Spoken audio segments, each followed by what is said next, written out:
Aeneid, Book 1, lines 29 through 49. All right, so we've talked about already the anger of Juno and her rationale with the previous history of the Romans and Trojans.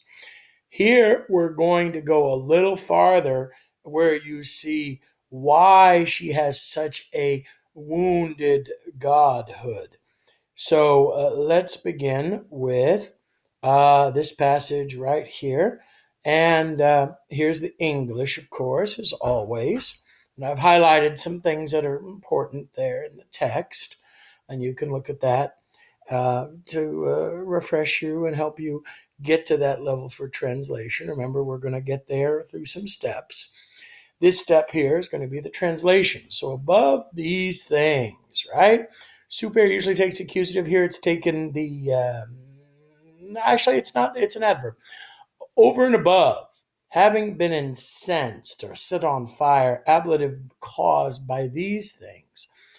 This is what she was doing. She was repelling. She was keeping off far from Latium. Verbs of separating, you take a separation phrase. The object phrase, the Trojans, having been tossed on the whole sea, ablative place, no in.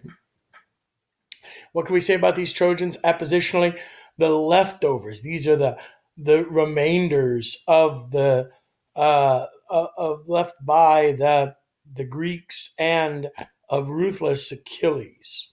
What can we say to make this feel even more pathetic? Having been driven by fates. They were wandering through many years. Notice he doesn't use just an accusative phrase, but almost directional, around all the seas. So, because of her anger, Juno's keeping them away. Now we sum up this little exclamation clause.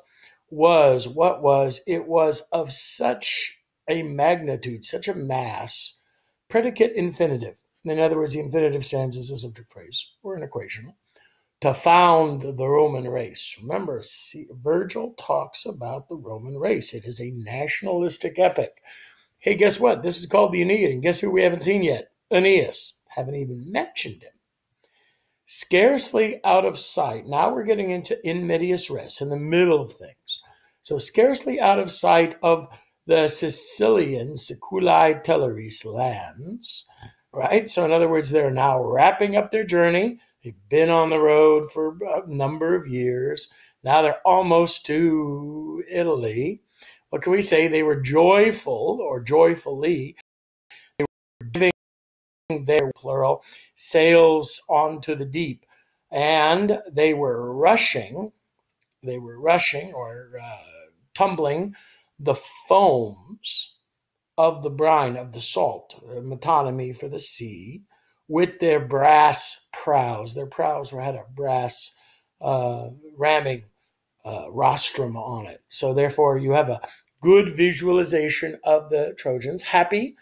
They were on the sea, and they were rushing with the salt, flying salt spray spuming away. When, cum, not an accompaniment phrase, but almost there's a relative adverb cum clause here without the verb. When Juno understood, said these things, probably, serving or retaining her ancient wound under her breast. That's the ancient wound of her bitterness and anger deep in her head. She was saying, understood these things with herself. Now we have an indirect statement clause. May subject phrase. Shall I desist? Do I desist as a victim, not as a victor, but a victim, from my beginnings? In other words, I have a plan for Carthage, and I can't even do it because I have to assist, and nor am I able, complement clause infinitive, to avert the king of the Trojans. Finally we see Aeneas mentioned obliquely. Ablative separation phrase from Italy takes the ab of averte. Certainly, and then she gets all direct discourse. I am forbidden by the fates. Question word.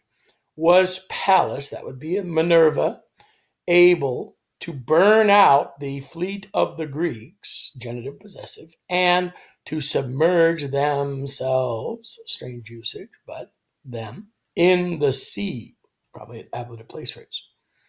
On account of, plus the accusative, the offense and the furies of just one, namely oily Ajax, or Ajax, the son of Oileus, who his offense was raping Cassandra in the temple of Minerva, which is, you don't crap where you eat, and you don't rape women in the temple of Minerva. So she herself, Minerva, having tossed deponent verb form from the clouds, the rapid fire of Jupiter, so therefore you have here what? Rapid fire, that would be dealing with lightning. And she disyecit, cast apart the rafts or the ships, and she awertit, overturned the seas with the winds, because Minerva could grab the lightning bolts. Oh my goodness. And, oh my goodness, she snatched, because look, where's the verb? It's really prolonged here.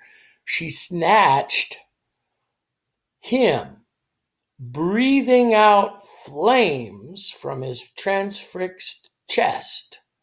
That would be Ajax. And fixed him on a sharp rock. This is a hysteron proteron.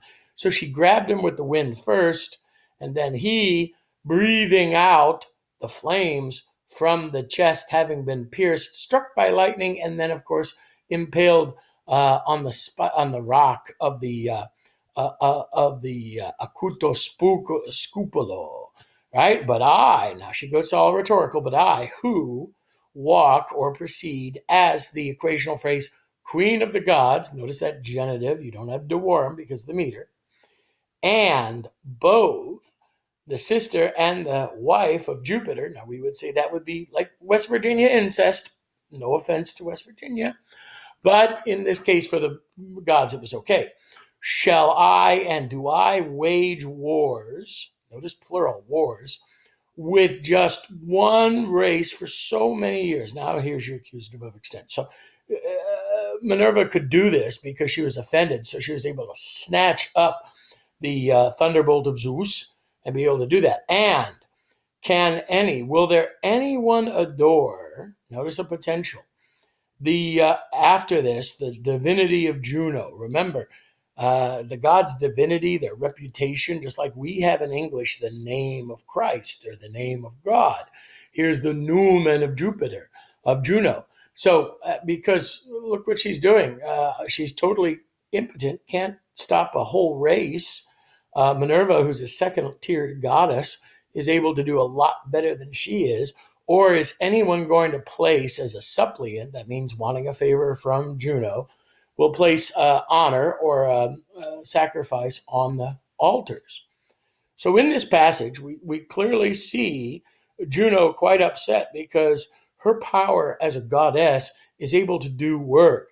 And if she can't even keep an entire race who she has beaten again and again and again, has so many reasons in her mind for hatred, away from Italy, and who's going to actually kill that animal and give that offering to Juno? And here's a depiction of her enjoying spiritually the altar offerings.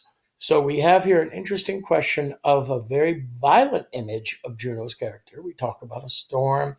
She dwells in real bloody detail on what happened to oily Ajax. And you also see it's not only a question of anger at the Trojans, but also frustration with the fates, and also a position of being envious against Minerva. So it's a very exciting passage. You see a lot about her character here. So enjoy the reading and the translation, and I'll see you in class. And until then, always Excelsior.